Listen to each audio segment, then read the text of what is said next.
Welcome to It's All About the Questions, where learning to ask the right questions can help you achieve lifelong success. Now, here to help you ask all the right questions is award-winning author, international speaker, and business strategist, Laura Stewart. Good morning, afternoon, and evening, everyone, and welcome to my first show of, 2022. I cannot believe we are already in 2022, and I'm laughing because my friend Cindy got me this calendar for my desktop calendar for the year, and it says, "You're a boss." And I just thought that was so perfect for today to get that, because you know what? We're all the boss of ourselves. And this show hopefully helps you learn how to be a better boss to your staff, better boss to yourself. And today's guest is somebody who I've known for, I don't even know how long I have known her, but I'm so glad I finally got her on the show. And it took Jenna Shines to finally say, "Laura, what about Kris?" And I'm like, oh my God, I have to have Kris on the show. She's somebody who I've respected for years and years. And I love the fact that she is a woman, a person who knows herself. And her goal is, if I think I understand her goal right, I can only tell her what I see from the outside looking in, is she wants to make a difference for people in the technology world, to make sure that what gets done inside what we call the tech channel builds with community, builds with diversity and inclusion. And we're not just talking the normal versions of inclusion. Tech is very much a male-dominated field, although I was in it forever. I have a degree in computer science. And the other thing that I love about Kris is she works in the sales side of things, but beyond that, it's more than the sales. It's about helping people get their messages clear and understanding how the smallest thing you can do can have the largest impact ever. So let's bring Kris onto the show. If I can click the button right, because my finger just didn't want to work.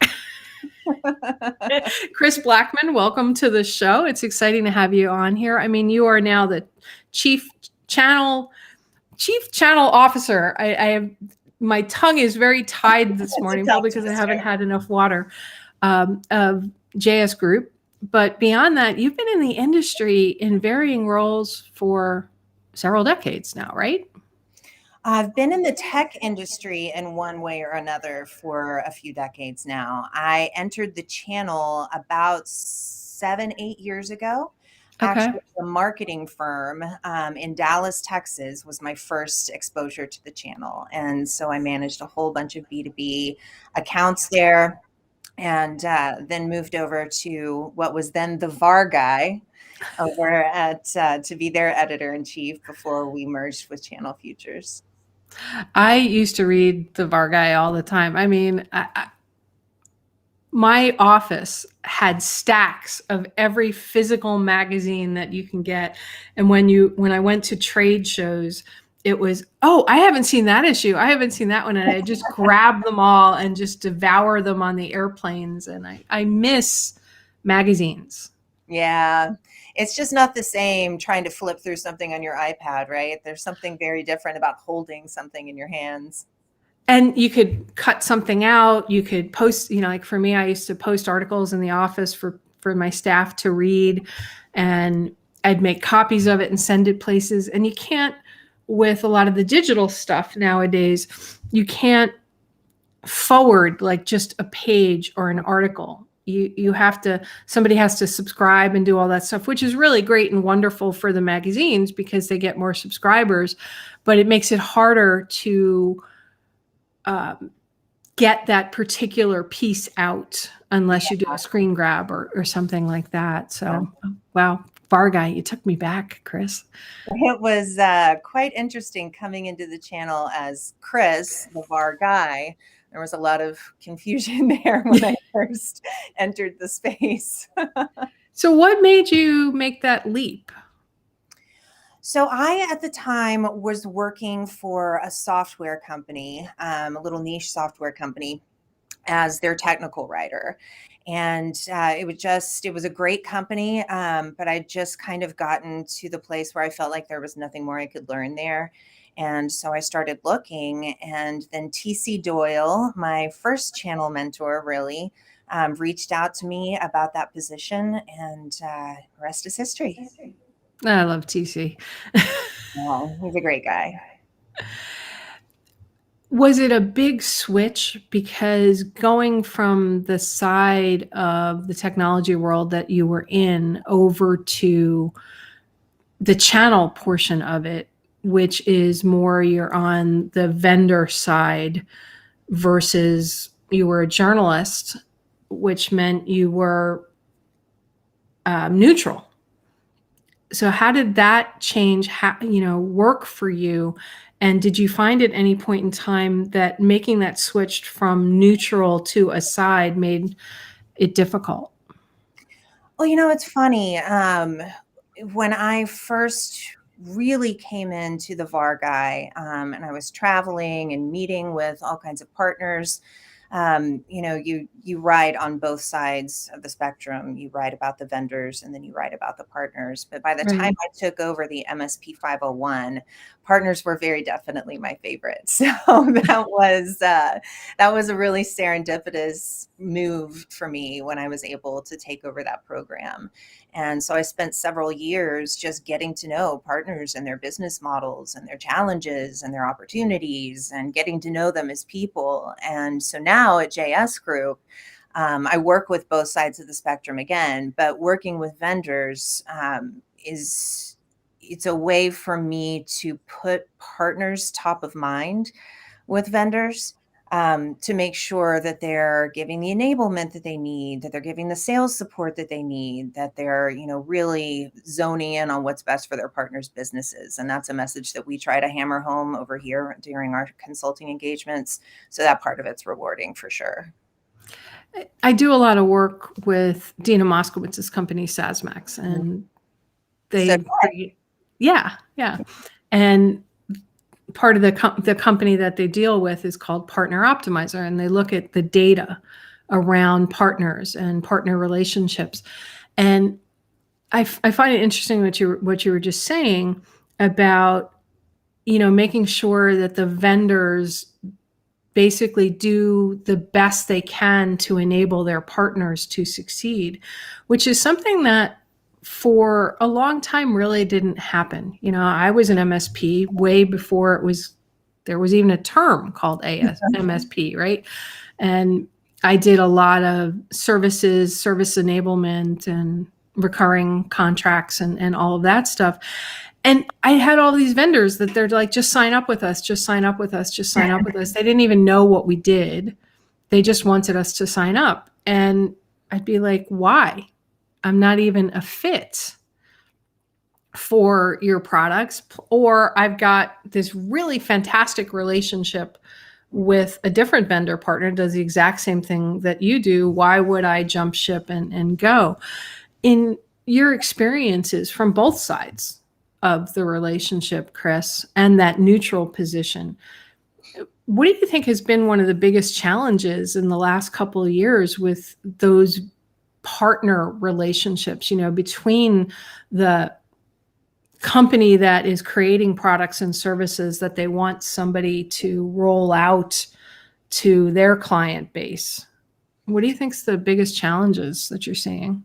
Well, on the partner side, we've said that being a channel partner is a relationship business for decades. We've said that. And I think that what we're starting to see now is vendors realizing that it's a relationship business for them as well. So a lot of, your tendency, especially when you've got a direct sales force in existence before you go indirect, is you're pushing product, right? So you're talking at your customers about your product. And that's just not the way that you can run channel. That's not the way that you can move your services through the channel partner. It's got to be focused on their business. It's got to be helping them position those products and services to their end customers. You're not selling to the channel partner, you're helping the channel partner sell to those end customers. So we're starting to see some shifts in enablement, the way that vendors look at enablement, the way they look at deepening those partner relationships. And that's really gratifying, because now we're starting to see channel partners really kind of getting momentum and a certain amount of power that they haven't had historically in those vendor relationships. Yeah, that's, and want to welcome Pat Grillo. He's chatting up there that hasn't changed about relationships and stuff. And Pat was on my show a year or two ago talking about a vendor relationship that he had where they they stabbed him in the back and went direct after he built this massive relationship. And then a year or two later, they came back and wanted him to start working with again, saying, well, why did you leave? Well, you left because you stabbed me in the back and took away millions of dollars of my business, and now you want me back. I mean, so that relationship that's so critical, yet it seems as if with a lot of partners, vendors and partner things, they just feel like, okay, well, here's who's in charge now. We're going to do it our way. We can probably make more money direct, but they sometimes forget that key relationship piece, and they're not really tooled up for building that relationship. There isn't one, right? They're just selling product, commoditizing product. But yet you're saying that the relationship is even more important now. But why does still some companies go, well, we don't need them? They feel like they want them, but they don't want them. Well, they recognize the opportunity of the indirect sales channel, right? They recognize the opportunity in that increased coverage and being able to move more of their product and services. They recognize the potential there, but they don't realize what I've learned through the last little over a year that I've been at JS Group is there's a culture shift that has to happen within that vendor's organization. And they have to, from the top down, be very clear about the processes and the systems that you go through in order to eliminate that channel conflict. Look, channel conflict is the number one complaint a lot of times that I get from partners. And when you do things like what you were just talking about, channel partners talk, right? Oh, yeah. You'll get a reputation real fast. And then, of course, it's going to be even harder for you to activate that indirect channel. So a lot of people kind of give up before they've even gotten started, when the whole thing probably could have been avoided had they just gone at it systematically and very strategically instead of opportunistically.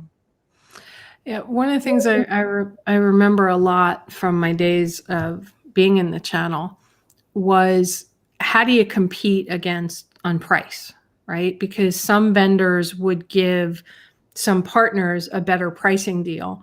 And if they were in my market area, my client would go, well, I can get it for X from this guy, but you're charging me Z.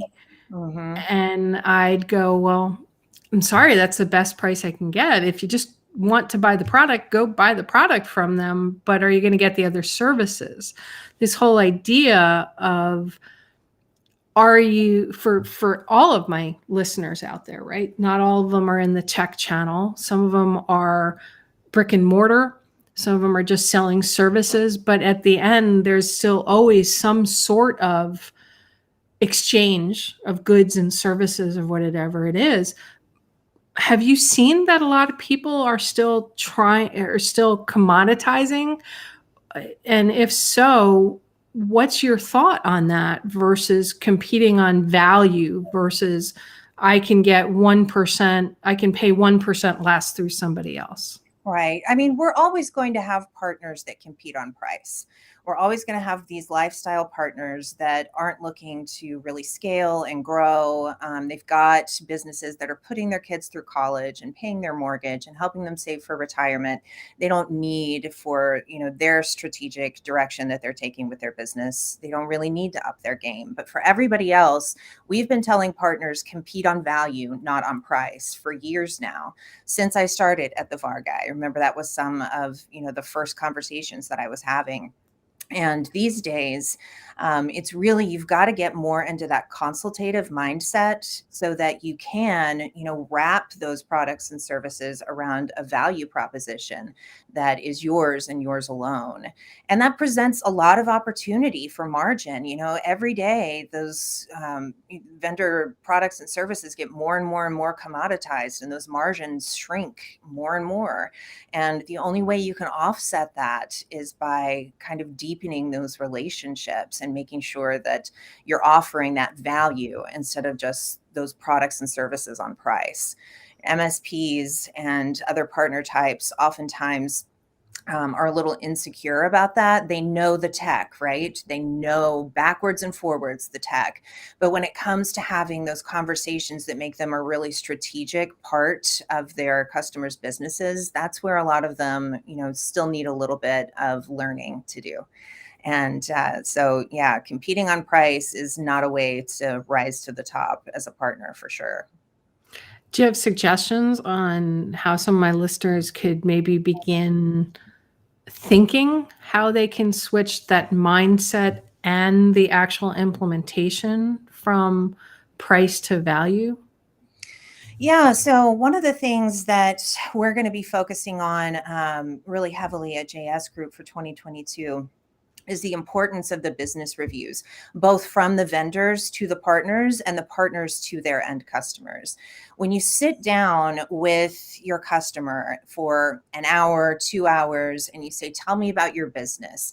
What are you hoping to do within the next year? What are your strategic goals? What have you got going on in other parts of the business that you might not think directly touch technology?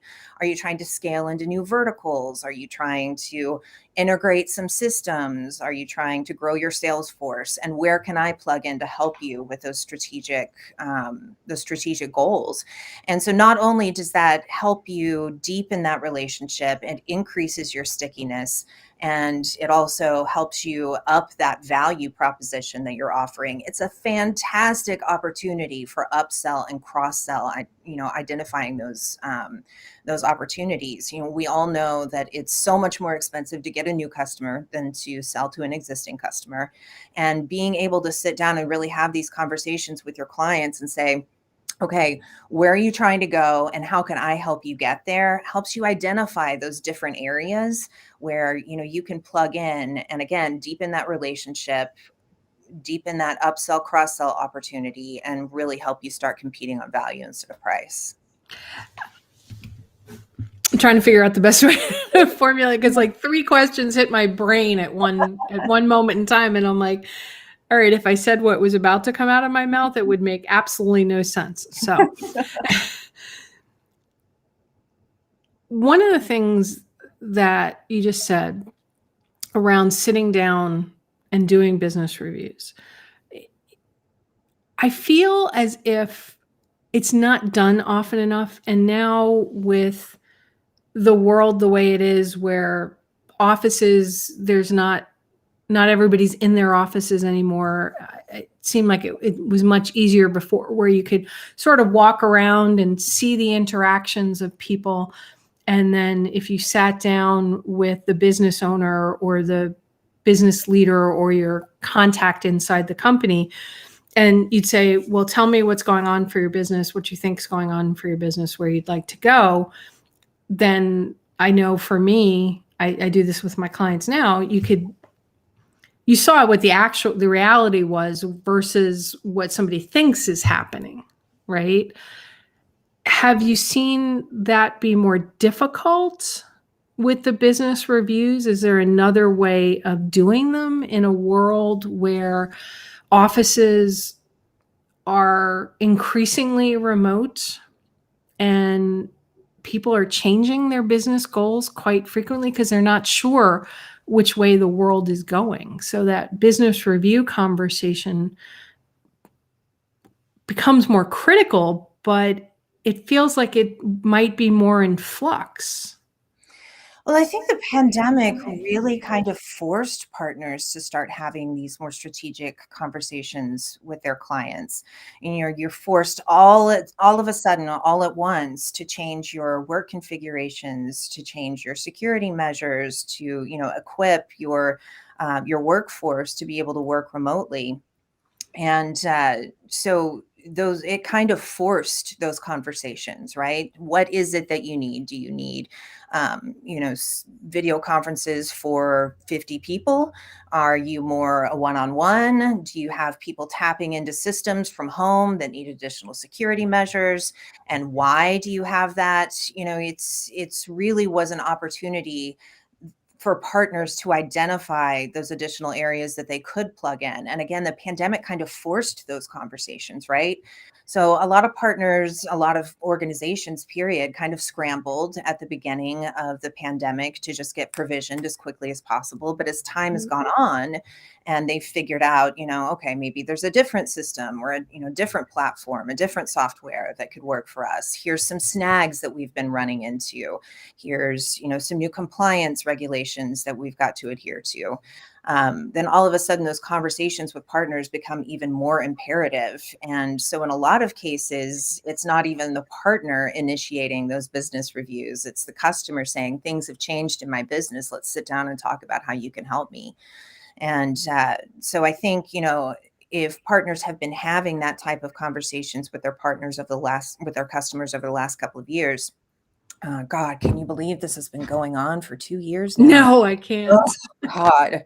If they can take the things that they've learned and the successful conversations that they have had there and kind of gestate that and make it an internal part of their own process and their, organizational mandates, I think there's a lot of real opportunity there. I mean, for me, I've been trapped in my house for 3 years because of my ear. I can't be out there because it'll trigger this sense of disequilibrium with certain sounds. So I've kind of gotten used to the work from home situation. But you said that often you're seeing the conversation be initiated by the client versus the partner. I'm curious your thought on that, Kris, because my thinking is it's great if the client initiates the conversation because that means you've looped into another level with them where they trust you, you've become that trusted advisor. What if they're not looping the conversation and the partner, and it doesn't matter whether it's a tech partner with a client or whatever, it's a business owner wanting to talk to a business owner about their business. How do you initiate that conversation if you've never done it before and it's not being brought up by your client? You just got to bite the bullet and go to your customer and say, look, we've got a lot of change that's happened over the last couple of years. And we need to sit down and talk about, do you hear that echo?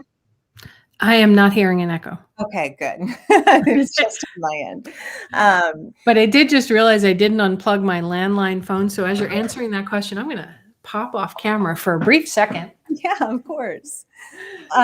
So it's just a matter of sitting down and saying, let's talk about what's going on. I want to make sure that I'm offering you the support that you need. We know that customers more and more and more are inviting these shadow apps and shadow systems within their business that the partners really doesn't even know about until it breaks, right? So, when you're trying to do that, when customers are trying to do that, and then, it's a surprise for the partners, that's a conversation that should have been had before it ever happened. So being able to just sit down and say, look, can I have an hour and a half of your time once a year? Then we'll just check in quarterly to make sure that we're still on track, that I'm helping you reach your goals, that, I'm meeting my SLAs, that I'm meeting, my customer satisfaction commitments that I've made to you.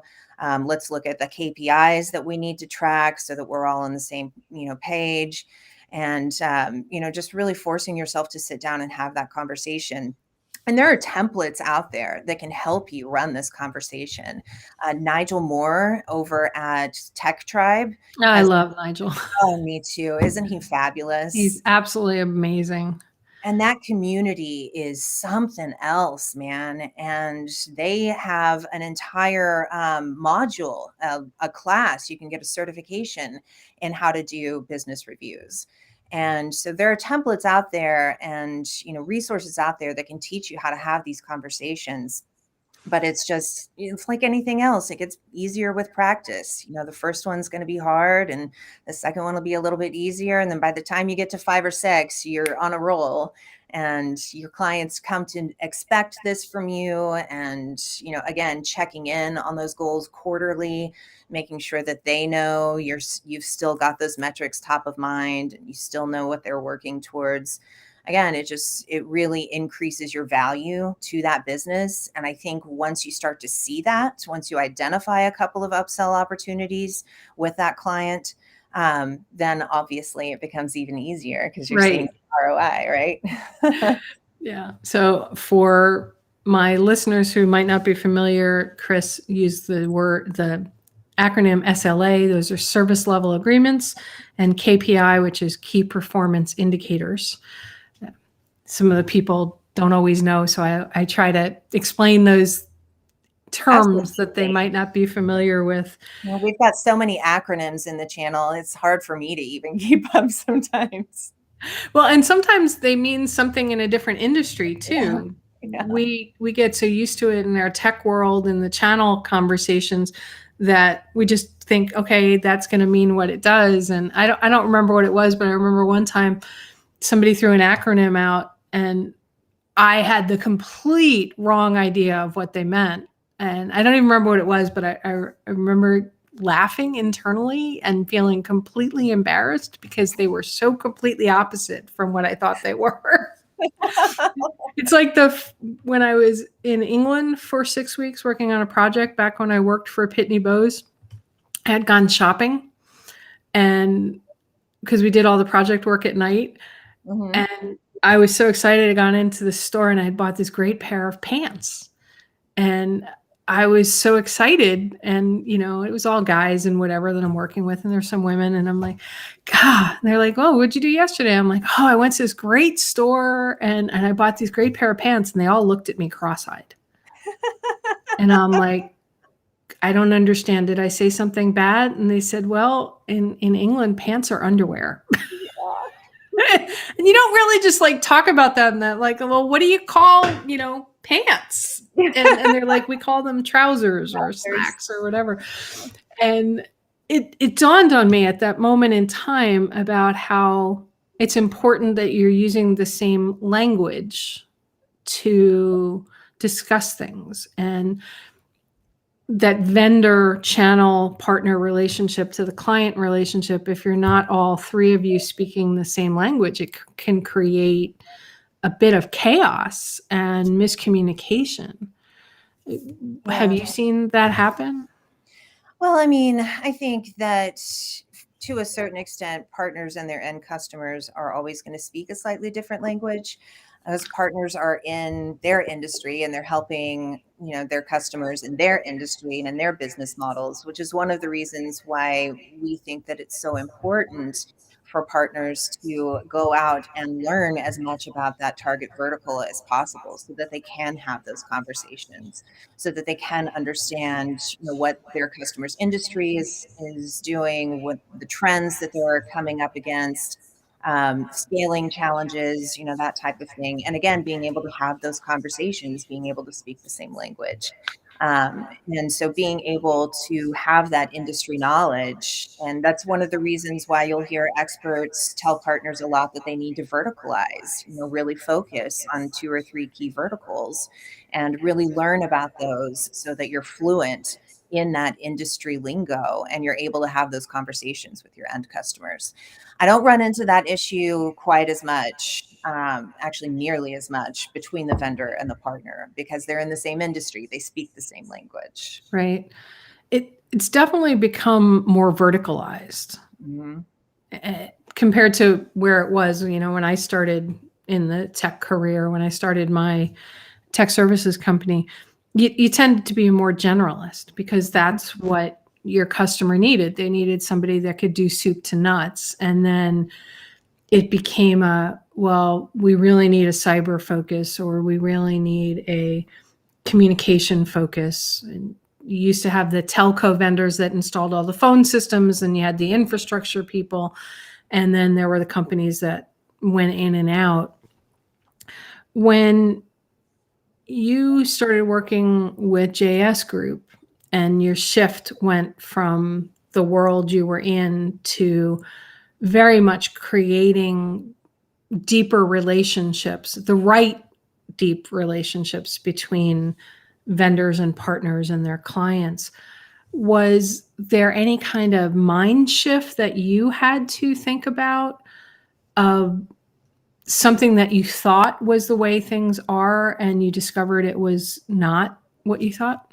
Oh my goodness, yes. So you got to remember that for several years, I ran the MSP 501 program. My conversations, the coverage that I wrote about within Channel Futures, the parts of the channel partners events that I focused on until I became an event programmer and took over the whole thing for them. They were all partner focused. I knew about the partner frustrations. I knew about their business models. I knew about their challenges and opportunities. And so coming over to JS Group and all of a sudden starting to work with predominantly vendors was a huge learning curve for me. I mean, I felt like I didn't know what I was doing for months. But again, it's just like anything else. You do it a few times, and you. It's not like it's a completely different industry. It's just a different side of the industry, right? So slowly but surely, I've caught up. But yeah, it was definitely a big shift. You're talking about different cultures. You're talking about different strategic mandates. You're talking, depending on the vendor. We work with a lot of vendors that are brand new to the channel. They've never spun up an indirect sales channel before. They have, they come into the relationship thinking, oh, this will be easy. We just got to pivot a little bit. And they have no idea everything that goes into it and what a huge deal it is. And then we work with vendors that are looking to tweak their channel programs. They want to go after a different type of partner, or they're trying to expand into a new geo or a new vertical presence. And so that's really interesting too, to be able to work with them to expand their business and be able to take an existing framework and say, here's what's working and here's what isn't. And I think my relationships with partners and my expertise with partners brings me a little bit of something different because, just like you, just like so many in this industry, when you have spent time either running an MSP or talking to MSPs all day long, every day, you really get a sense of what the partner needs. And then when you switch over to start having those vendor conversations, you can bring that point of view, which is why I think it's so valuable when we see MSPs that have sold their business and they go over to the vendor side, because they can bring that expertise, they can bring that insight into the partner business model, better than anybody. So that's been fun too, to be able to take my experience and my knowledge base from the last, several years and bring that to bear for vendors and suppliers.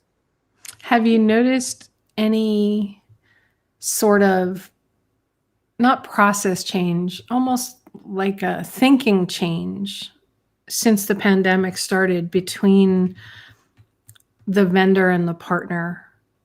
Because it used to be you met your new partners, you developed the relationship with the partners because they were at shows.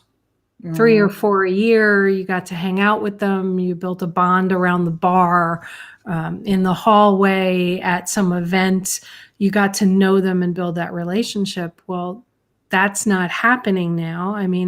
It started to come back, and we see this in a lot of industries now, right? Trade shows, CES, the biggest consumer electronics show, the biggest names have all pulled out, saying they're not going to risk putting their people in there.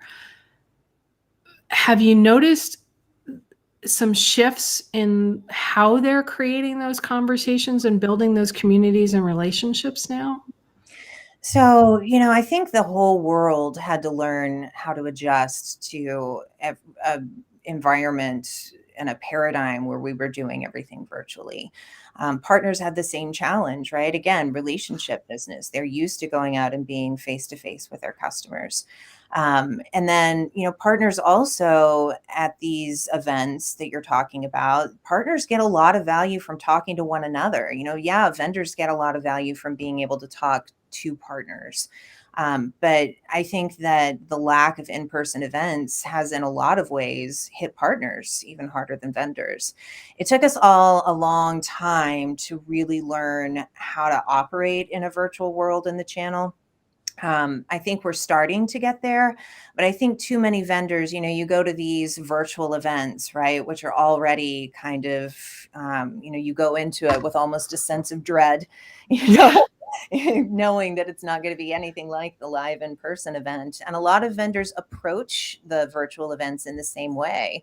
I'll sit in my virtual booth and I'll have my virtual swag, and partners will just come to me, right? And Right. so it's a completely different way of marketing. There's a whole lot more that has to go into your pregame. You've got to be doing a lot of outreach to your partner base and your prospects weeks and weeks, months before these events. And then, of course, the follow up has to be immediate, it has to be thorough, and it has to be personalized. And so, as we're kind of doing this going back and forth, I mean, you're seeing a lot of people in the channel on the partner side, especially, say, I recognize the risks, I'm vaccinated, I'll mask, all of that, but I have got to get back into the world. I've got to Right. see my community. But the big companies that are pulling out, in a lot of cases, they have marketing and sales organizations that are sophisticated enough to where they can at least pivot somewhat. If you're big enough to be having that type of, mandate from the board or something like that, where you can't travel, then you've got really sophisticated sales and marketing capabilities that can help you make that pivot. It's those mid-size vendors or the startup vendors that I think suffer the most from that.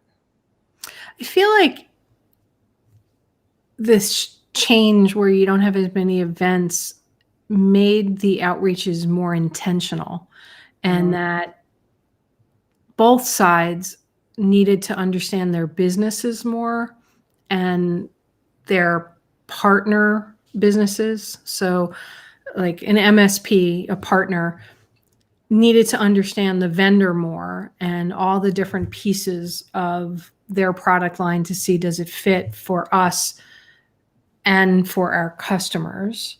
And then the vendors, and this is in every industry, not just the tech industry, you had to go, well, who are the right people for us? And you had to be more intentional in the conversation. It couldn't just be a show up at a show, get 1,000 names or 500 names of people interested, and then you go and just start sending them tons of information and making 1,000 phone calls to see if you can onboard them. Now it becomes more intimate.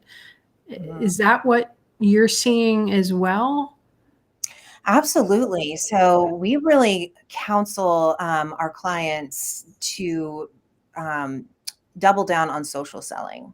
So that's one of the ways that you can build relationships that you're not able to do at these in-person events. And it's not just making friends, making a connection with someone, and then immediately blasting them with your, sales pitch.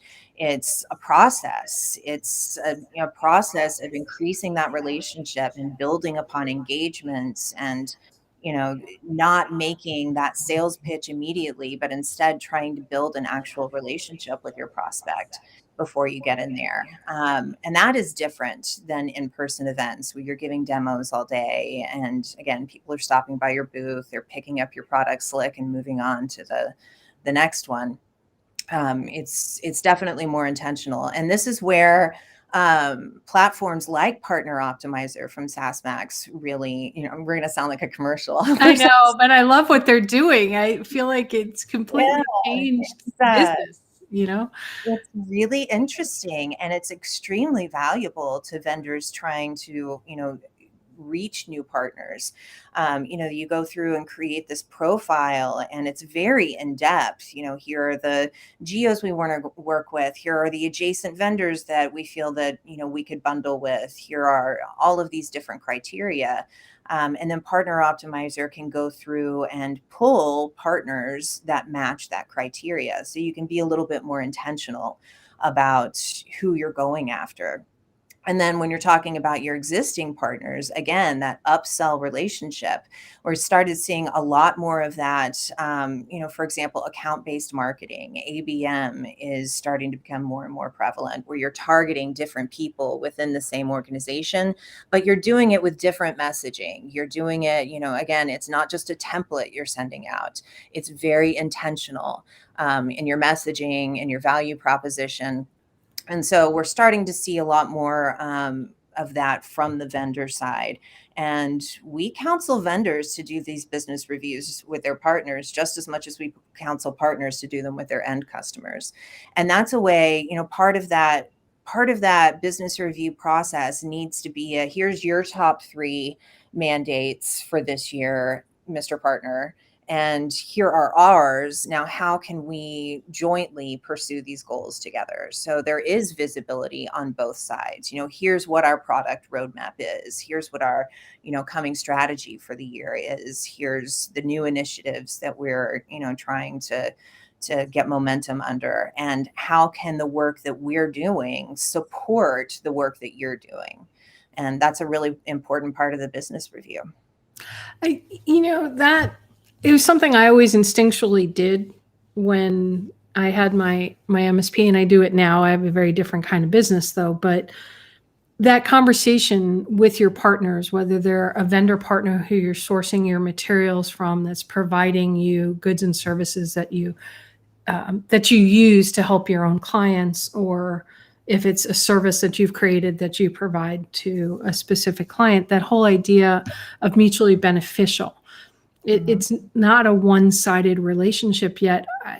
I get clients all the time that I talk to, and they're like, well, but this is what I want to do. And I go, but is that what your clients want you to do too? Every year I would talk to my different vendors. SonicWall. I used to be a big SonicWall reseller.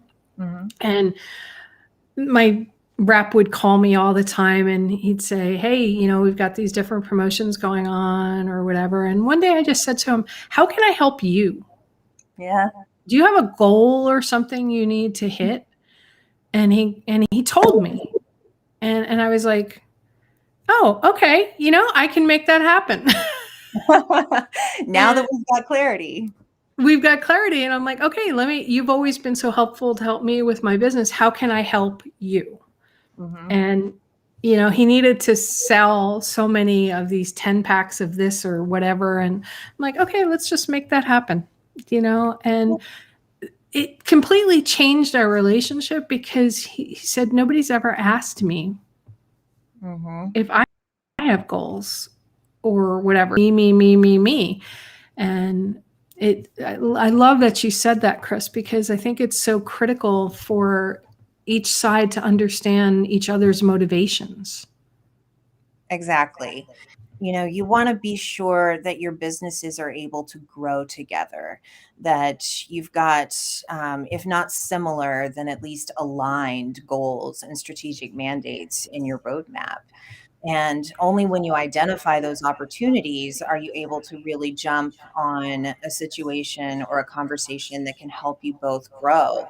And that's where the real passion comes in, right? So if you as a vendor are trying to expand into healthcare, and so as a partner, then all of a sudden you've got a joint strategic mandate that you can work towards together. It deepens that relationship.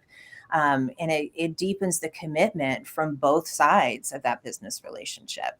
And so I think it's a really important conversation to have. You've got to be clear on where your vendors want to go. You've got to be clear on where your partners want to go, to make sure that it's a relationship that even still makes sense, because sometimes it might not.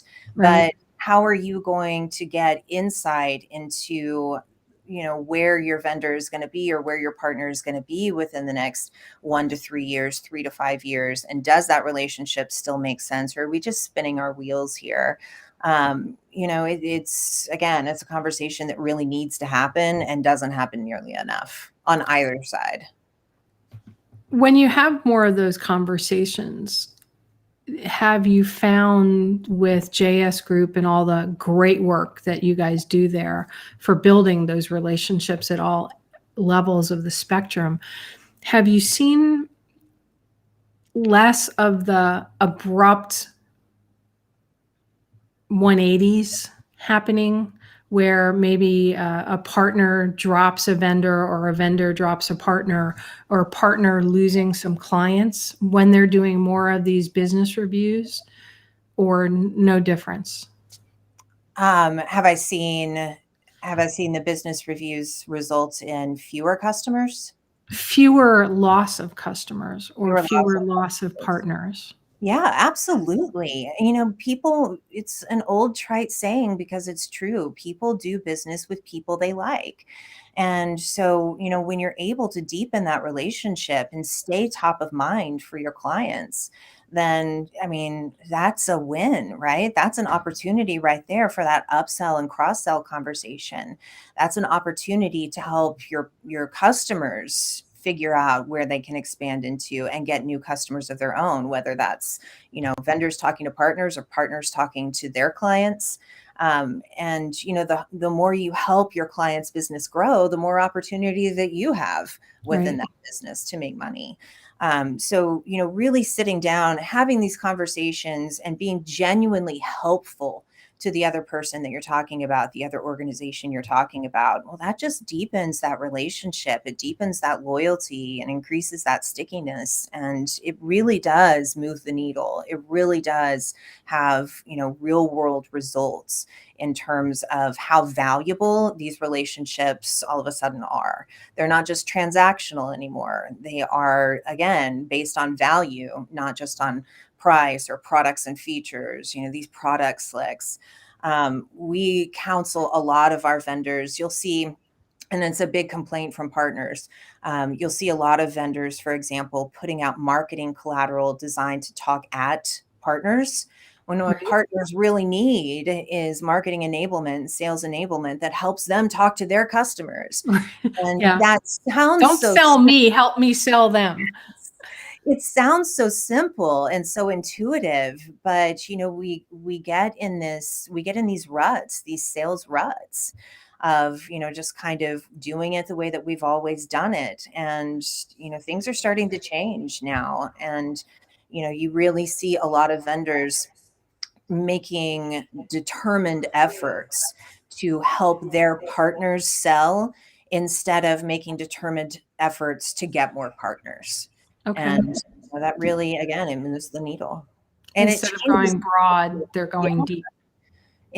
well, yeah, it changes the nature of your business. It changes the nature of your program. It changes, the requirements and benefits that maybe your program has for different tiers. It changes compensation models. It changes all kinds of things when your focus all of a sudden becomes on helping that customer succeed instead of helping yourself increase revenues.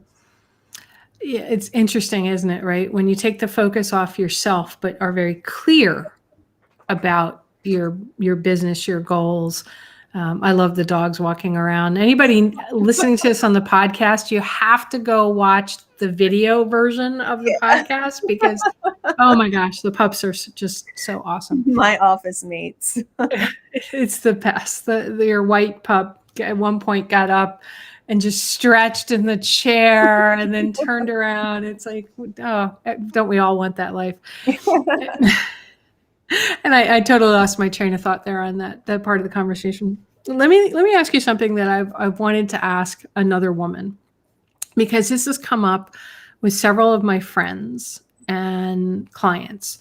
They are beginning to think that they're not able to grow their businesses enough because they care too much about the relationship they've built. Like they don't keep it at just a business communication. They actually get to know the individuals and they feel as if their clients are their friends, and then something changes for no reason that they can think of, and that client has left or they feel ghosted or whatever it is.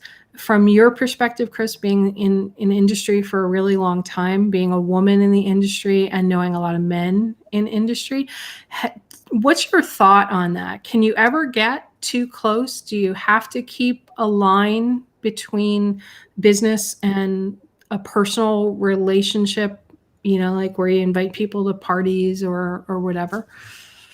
That's an interesting question. I'm not sure I've ever sat down and really thought about that. I think um, it definitely makes more of an impact when it's partners talking to their customers. I think when you start um, to, as you put it, cross that line into a more personal relationship, then all of a sudden what you're doing is kind of bleeding revenue before it can turn into profit, because all of a sudden now you're spending more time servicing this customer. Maybe you're not focusing as much on their business mandates as you should be.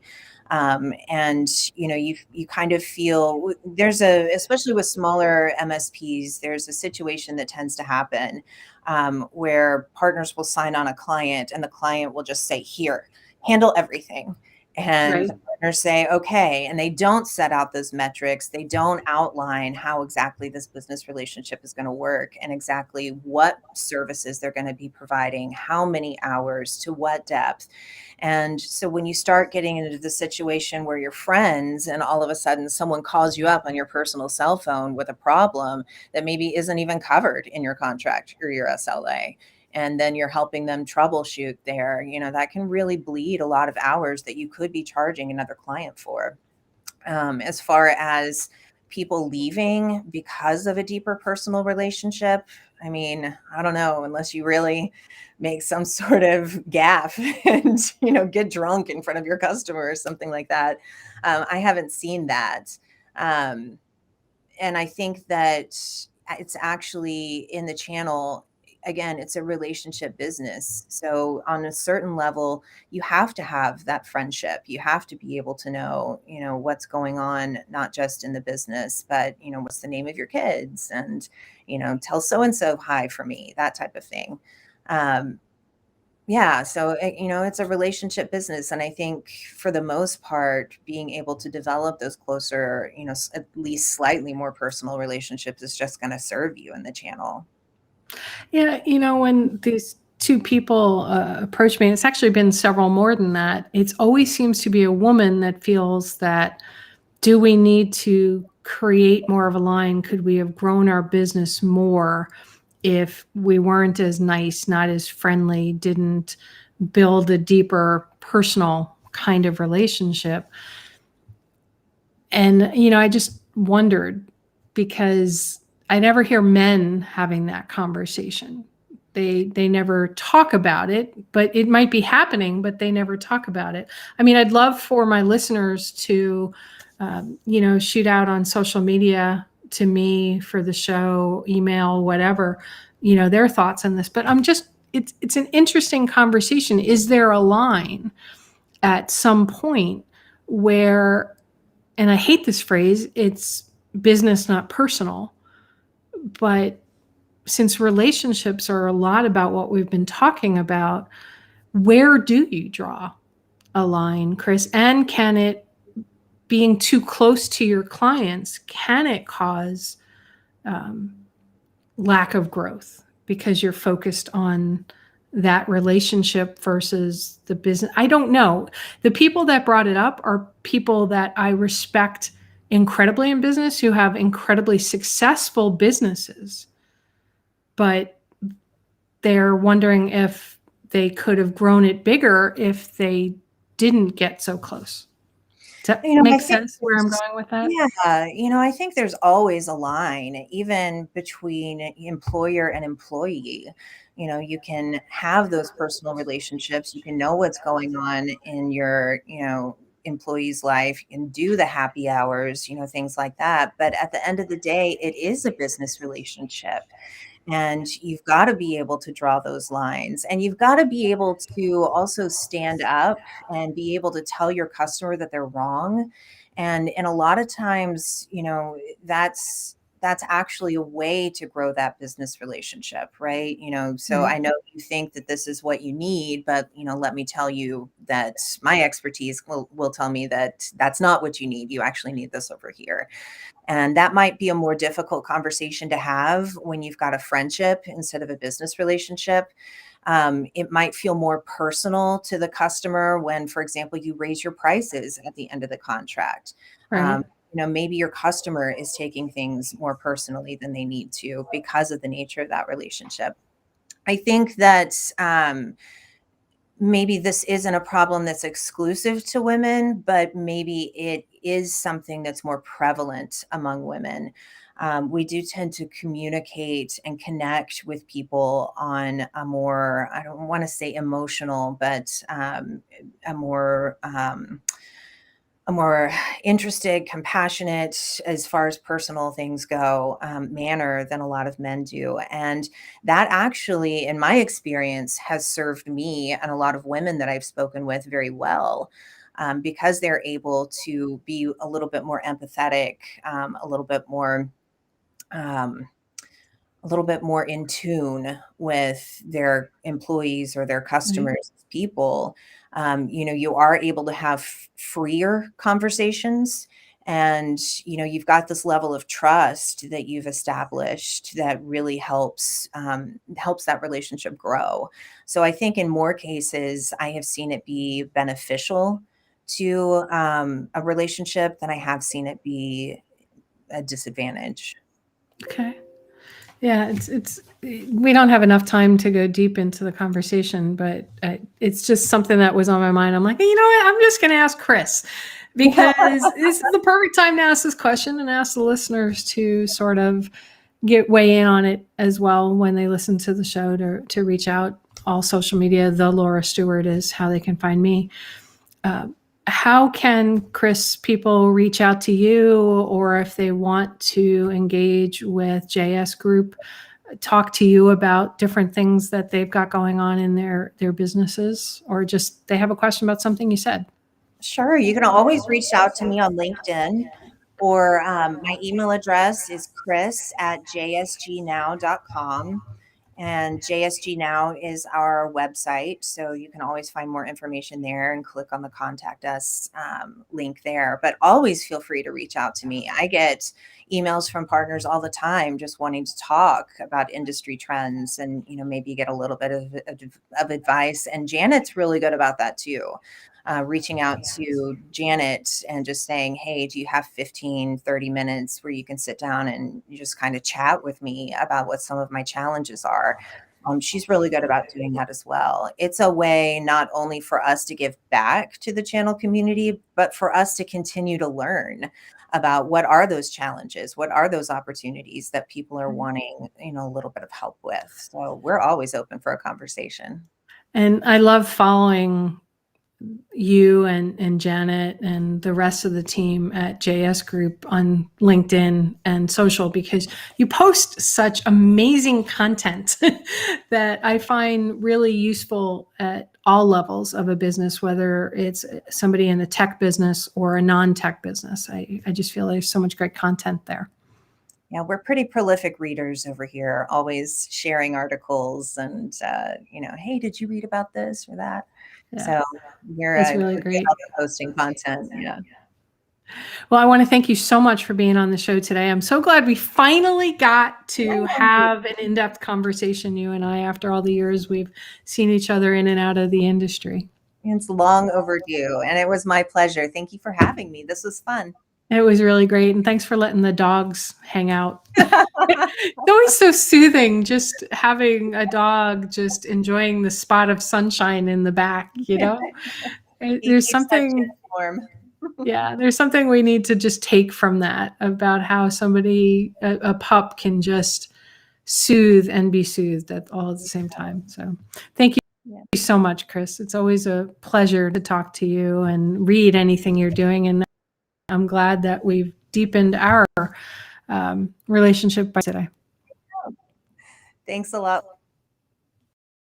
All right, everybody, I want to thank Kris for being on the show. I hope you gained a lot from our conversation. I know there was a lot about, vendors and channel and partners, but there's so much in what Kris was saying to unpack about building relationships, right? And the business reviews, doing them with your customers. If you don't have, say, the names of your customers, put some stuff out on social. Find out what people are doing, who's buying your product. Start building your own list so that you can engage with your customers, because it is all about those relationships and helping your clients and your vendor partners meet their goals. Because if you can do that, you're going to meet your goals even more, but you need to know what they are. So I want to thank everybody for being here today. Remember, the right questions can change your life. So what are you asking today? Have a great day, everyone, and welcome to 2022. You've been listening to It's All About the Questions, starring Laura Stewart. Connect with Laura at it'sallaboutthequestions.com and download a free workbook that will help you ask better questions starting today.